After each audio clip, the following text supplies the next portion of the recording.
The moment Claire Dawson pushed open the nursery door, her breath caught like a fist in her chest. 1-year-old Lucas lay sprawled on the hardwood floor, his tiny head bleeding, a crimson halo spreading beneath him. The crib rail was still locked. He must have somehow climbed out. His small body was frighteningly still. Claire's hands shook as she fumbled for her phone. 911, please. It's a baby. He's not moving. He's bleeding from the head. She cried, her voice breaking. She dropped to her knees, gently lifting Lucas into her arms, whispering, "You're okay, sweetheart. Help is coming." Then another scent hit her sharp, unmistakable, the stench of heroin. Her eyes darted to the bed across the room. There lay the boy's mother, Vanessa Harrington, tangled in the sheets, her arm limp over the side, a syringe inches from her fingers. Her breathing was shallow, but still there. Claire's fear burned into fury. This was the 4th time in 2 weeks she'd found Vanessa passed out, but never like this, never with Lucas hurt. She'd only been working in the nursery Harrington estate for a month, hired to clean and keep to herself. Nothing had prepared her for this. In the distance, sirens wailed closer. Claire tightened her hold on Lucas, rocking him gently. "Hang on, baby.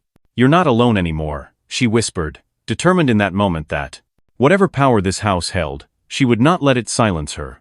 Claire Dawson's knees ached as she crouched on the cold hardwood, her apron already soaked with little Lucas's blood.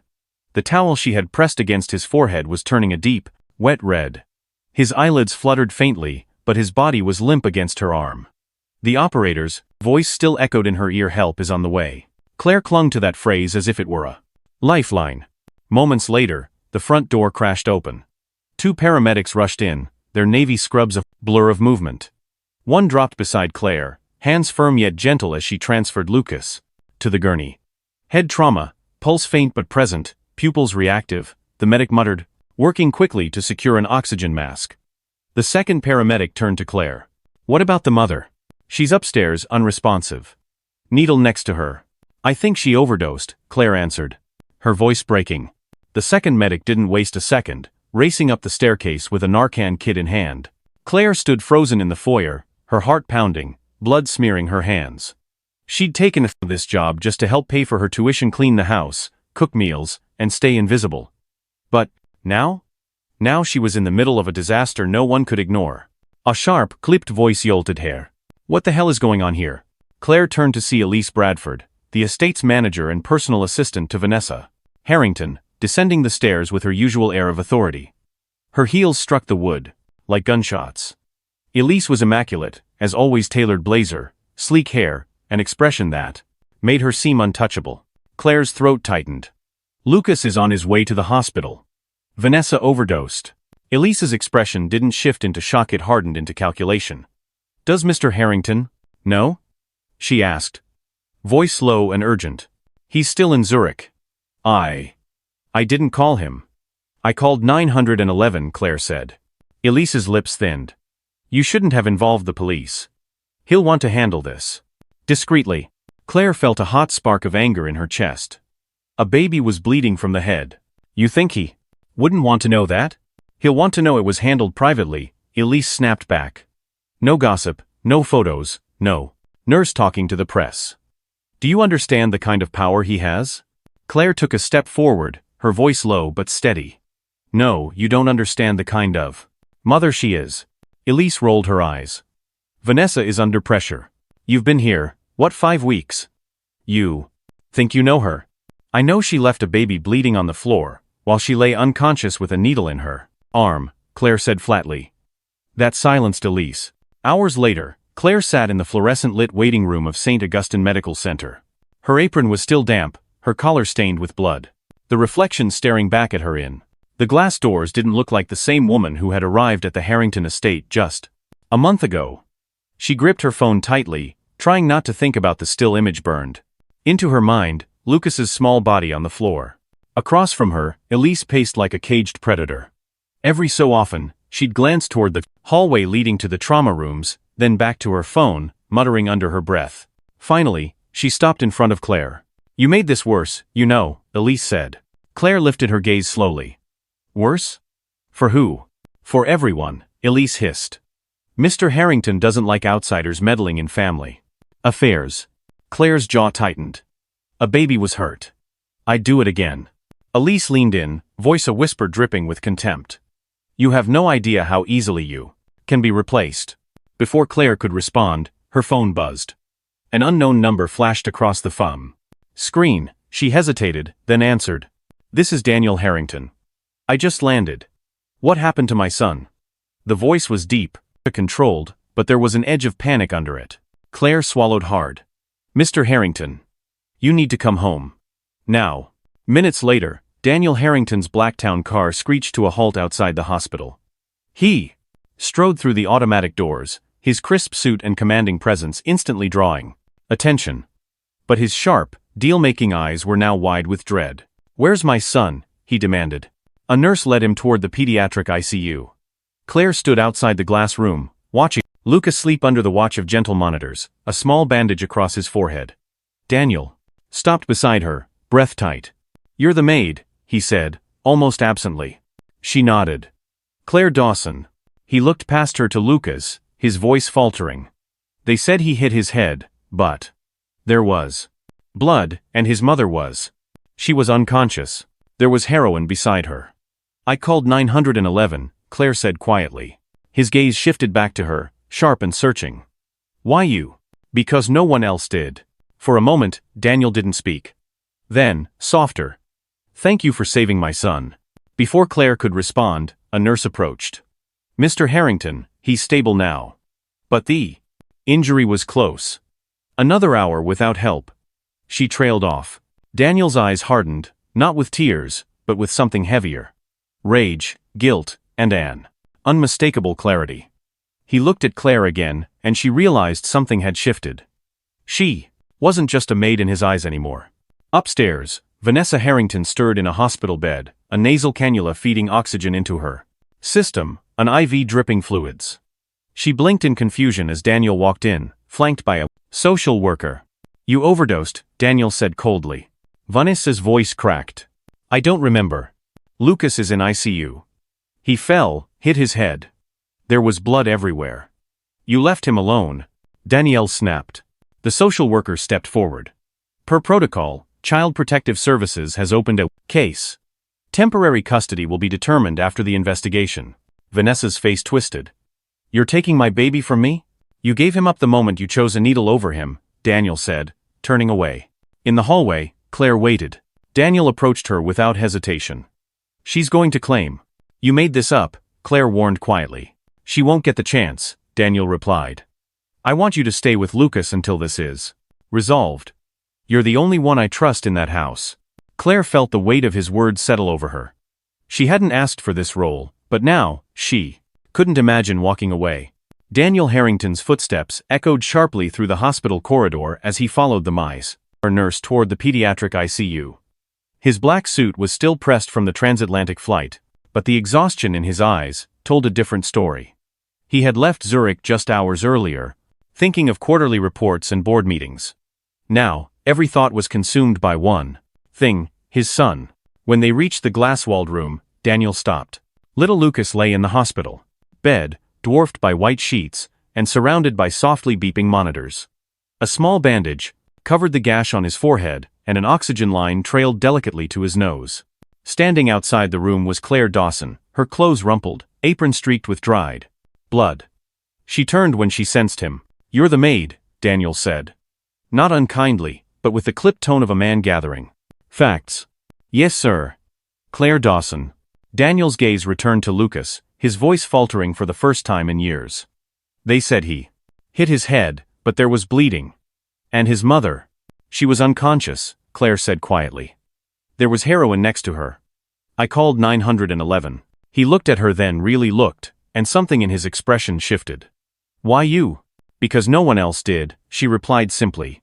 For a moment, Daniel said nothing, as though absorbing the reality that in his absence, a dable stranger had done what his own household had failed to do.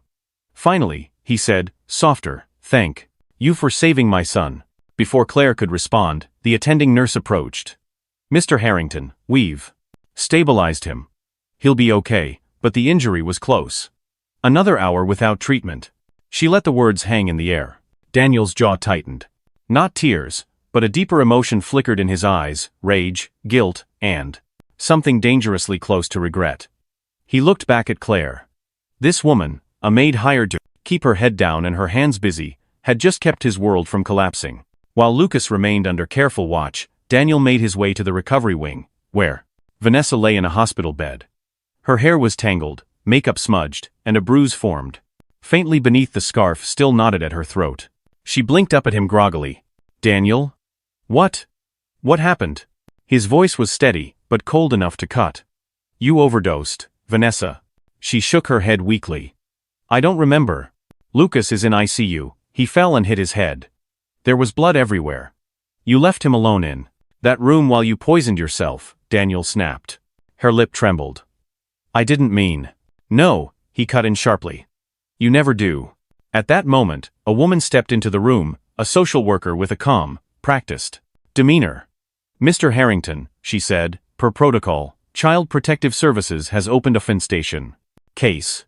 We'll be conducting an investigation, and temporary custody arrangements will be made. In the meantime," Vanessa's voice rose. "You're taking my baby from me?" "You gave him up the second you chose a needle over his safety," Daniel replied without hesitation. Her tears came, but he didn't linger to watch. Instead, he turned and left, his mind already focused on Lucas and on the person who had kept him alive. In the hallway, Claire was waiting, her posture rigid but her eyes worried. "She's going to say, 'I made it up,'" she told him quietly.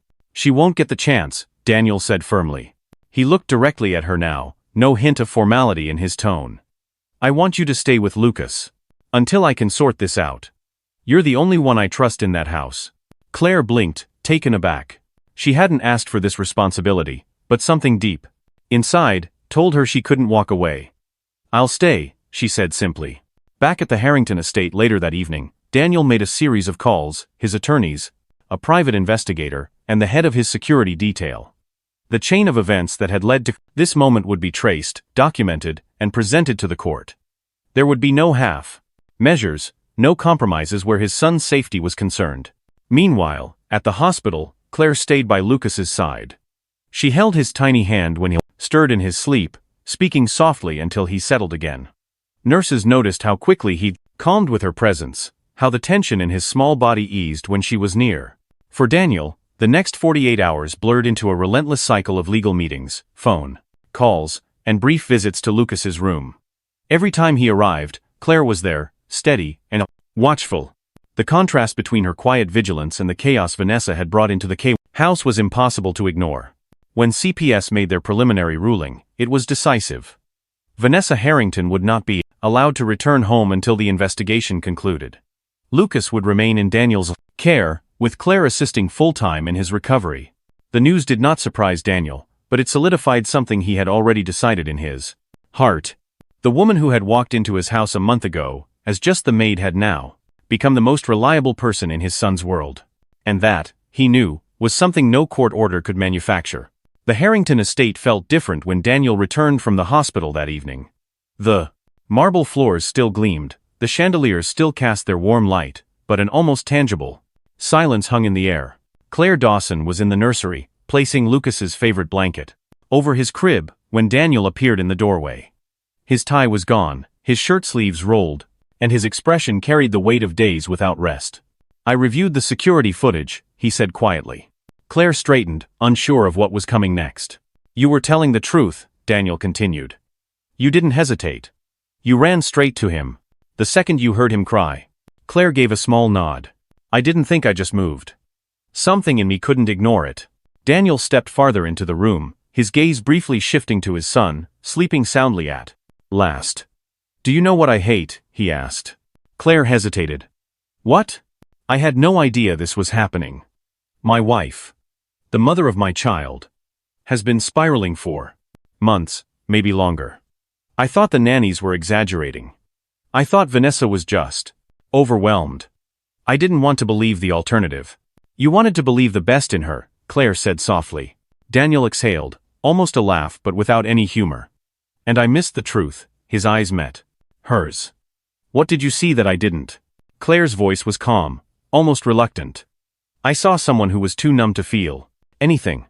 Not even a baby's cry. Daniel's jaw tightened. For a long moment, neither spoke. Then he said, "You saved my son. I won't forget that." Before she could reply, a sharp voice interrupted from the hallway. Elise Bradford stood by the marble stairway, arms crossed, her heels clicking as she approached. "You're getting comfortable," Elise said coldly. Claire turned. "Excuse me? You're not just folding laundry anymore. You're talking to Mr. Harrington like you're his equal. Like you're part of this." Claire kept her voice steady. "I'm just doing what needs to be done." "No," Elise replied, her words cutting. "You're doing what gets noticed." Daniel's voice sliced through the tension from behind them. "Is there a problem here?" Both women turned. He stood in the doorway, his eyes hard, his posture radiating authority.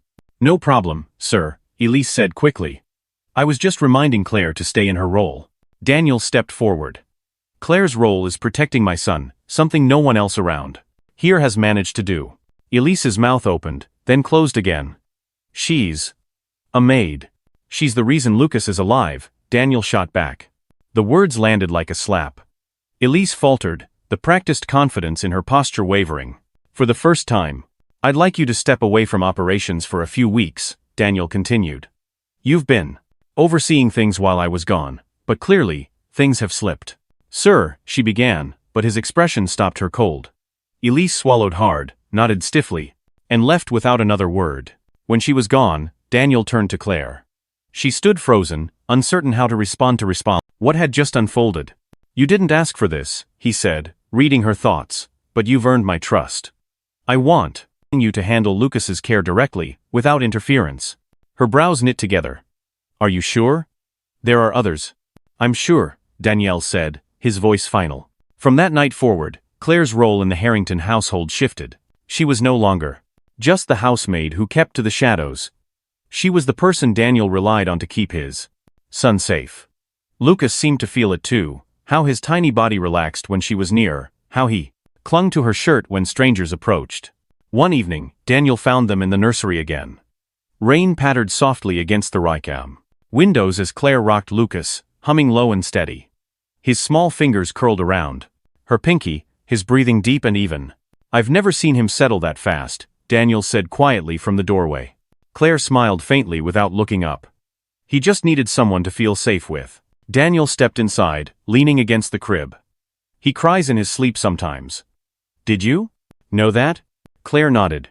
"Trauma does that. Even to babies." They stood in silence, the lullaby mobile spinning slowly overhead. Then Daniel asked, almost to himself, "Why do you care so much?" Claire hesitated. "Because no one cared when I was that small. Not enough, anyway. I was up in foster homes, bounced from one to another. I was the kid no one picked. So when I hear a child cry, I don't think I move."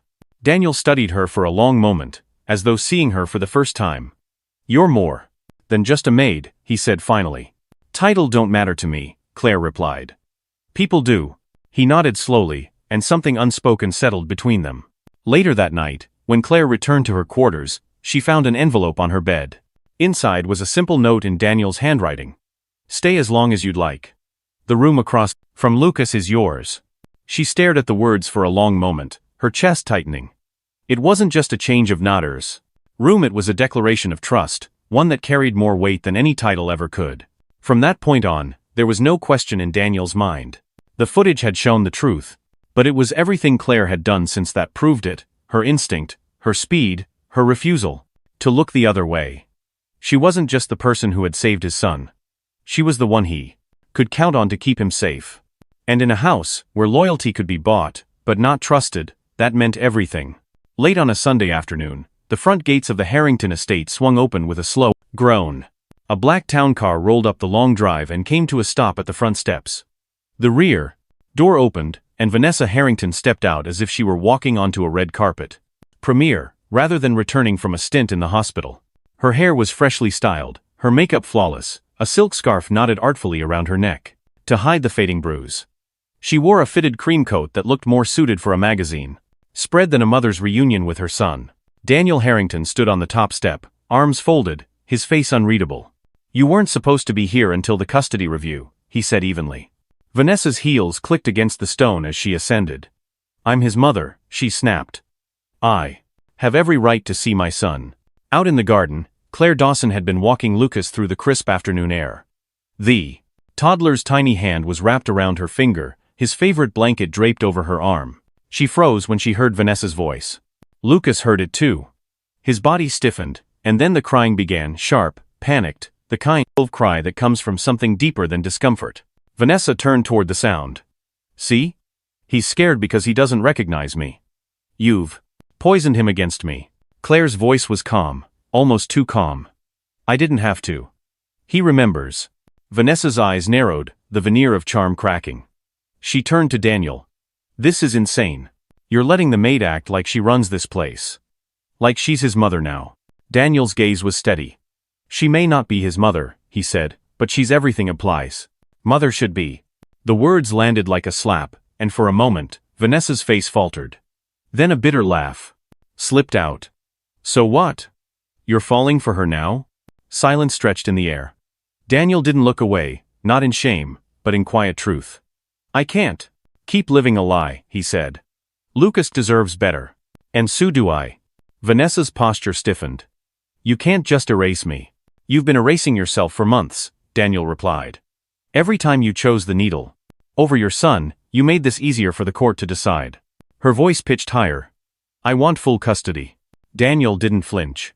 Then we'll see you in court. I have the lawyers, the files, and Claire's testimony. Vanessa turned to Claire, eyes cold. You'll regret this, she hissed. Claire met her gaze without blinking. No, I won't. Daniel stepped down one step, his presence looming between the two women. Enough. Lucas doesn't need a scene. You can leave on your own, or security can escort you. Vanessa's laugh was brittle as glass. You think this is over? It's not. She swept past them, down the steps, and back toward the waiting car. The slam of the door echoed through the courtyard, but it was the silence after she left that weighed heavier. Lucas was still pressed against Claire's shoulder, his small body trembling. Daniel reached out, brushing a hand over his son's hair. It's all right, Claire whispered to the boy. She's gone. Daniel looked at her, his eyes softer now. He trusts you, he said. That matters more than anything.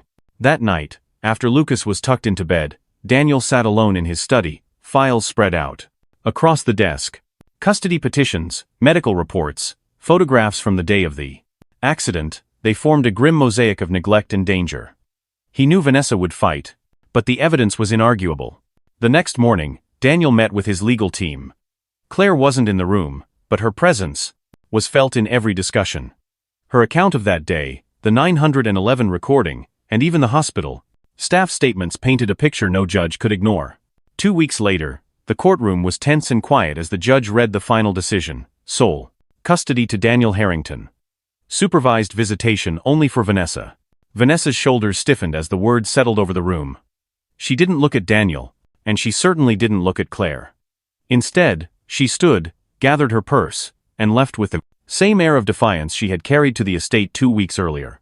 Outside, reporters waited, microphones and cameras ready. Daniel ignored them, one hand holding Lucas's small one, the other resting lightly on Claire's back, as they walked toward the waiting car. Back at the estate, the marble halls felt different, not just quieter, but lighter, as though some heavy shadow had finally lifted. Claire now lived in the West Wing, directly across from Lucas's nursery. It wasn't a promotion, and it wasn't a title change. It was trust, the kind that couldn't be negotiated or bought. Daniel didn't announce the change to the staff. He didn't need to. She saved my son, he told the board members when they asked. And something in me, too. In private moments, Daniel sometimes caught himself watching Claire as she read to Lucas, under the magnolia tree or sat beside his crib, until he drifted into a peaceful sleep. She wasn't trying to replace anyone. She was simply there, doing what needed to be done, with a patience and presence that had been missing from the boy's life for far too long.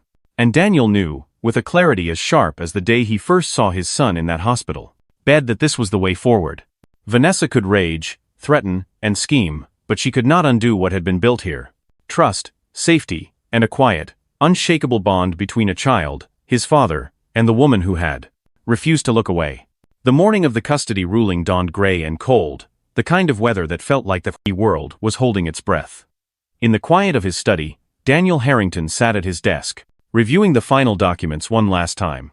The evidence was airtight: medical reports, police statements, the 911 call, and Claire Dawson's testimony. Still, he knew family court was unpredictable. Claire stood in the doorway, Lucas perched on her hip, his small head resting against her shoulder. "We should go," she said softly. Daniel rose, his gaze lingering on the boy for a moment longer before nodding. "Let's bring him home for good." The courtroom was hushed when they entered. Vanessa Harrington was already seated at the opposite table, her hair flawless, her cream blazer crisp, every inch of her appearance calculated for sympathy. But beneath the polished surface, her eyes carried a glint that Daniel recognized: defiance, not remorse. The judge, a stern woman with silver hair, reviewed the case file aloud for the record. Given the documented neglect, substance abuse, and the testimony of multiple witnesses, the court finds that full legal and physical custody of Lucas Harrington will be granted to his father, Daniel Harrington. The mother, Vanessa Harrington, is granted supervised visitation only, to be arranged through an approved family services agency. The words landed like a final gavel strike even before the judge lifted her hand. Daniel exhaled slowly, the months of tension in his shoulders finally beginning to loosen. Claire's eyes dropped to Lucas, who clutched her shirt without understanding the gravity of what had just happened. Across the aisle, Vanessa's smile froze in place, cracking just slightly at the edges. She didn't look at her son, her gaze locked on Daniel instead, as if willing him to feel the sting of her loss. But he didn't flinch. The judge's voice softened only slightly as she concluded. "This court's priority is the child's safety and well-being. The record will reflect that the intervention of household staff member Claire Dawson on the day in question directly contributed to preventing further harm to the placent's child." Daniel's glance toward Claire was brief but full of unspoken meaning. The court had just etched her name into the official record as the person who had saved his son. Outside the courthouse, reporters swarmed, cameras flashing, questions firing from every direction. "Mr. Harrington, do you have a comment? Vanessa, will you appeal? Miss Dawson, did you intend to replace the boy's mother?" Daniel ignored them all, one hand holding Lucas's tiny one, the other guiding Claire toward the waiting car. Inside, the noise fell away, replaced by the hum of the engine and the quiet breathing of the boy strapped securely into his seat. Back at the estate, the marble floors gleamed as always, but the house felt transformed. There was no trace of the tension that had once followed Vanessa's presence from room to room. Daniel led Claire down the west wing hallway, stopping at a door across from Lucas's nursery. When he pushed it open, she froze. The room had been freshly prepared, a soft cream quilt on the bed, a desk tucked under the window, a vase of white lilies on the Jus nightstand. "This is yours," Daniel said simply. Claire blinked. "Mine? You mean you're not staff anymore," he said. "You're family. And this is your home for as long as you want it to be." Her breath caught. For weeks, she had been sleeping in the small quarters, assigned to the Grom housemaids, never imagining she'd be offered anything more. "Daniel, I didn't do any of this expecting." "I know," he interrupted gently. "That's exactly why you're here now." That evening, the three of them had dinner together in the smaller family dining room instead of the cavernous formal hall. Lucas sat in his high chair between them, giggling as Claire coaxed him to eat one more spoonful. Daniel found himself watching the scene more than he watched his own plate. The boys' laughter filled the air in a way it hadn't in months. After dinner, Claire carried Lucas upstairs and settled him into his crib. Daniel lingered in the doorway, arms folded, his expression softer than she'd ever seen it. "He sleeps differently when you put him down," he said quietly. Claire smiled faintly. "He knows he's safe." Daniel stepped into the room, glancing at his son. "That's something I can't put a price on. And something I'll never forget you gave him."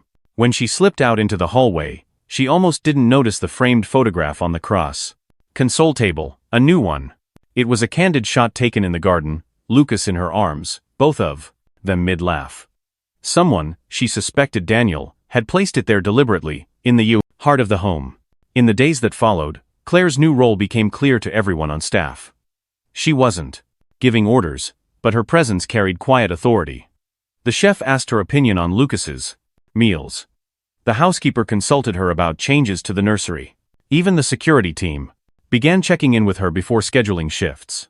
Elise Bradford kept her distance, her clipped greetings lacking their former edge. She knew better than to challenge Daniel's decision now. One afternoon, as spring sunlight streamed through the magnolia branches outside, Claire sat beneath the tree with Lucas asleep in her lap. Daniel crossed the lawn and knelt beside them, holding a small velvet box.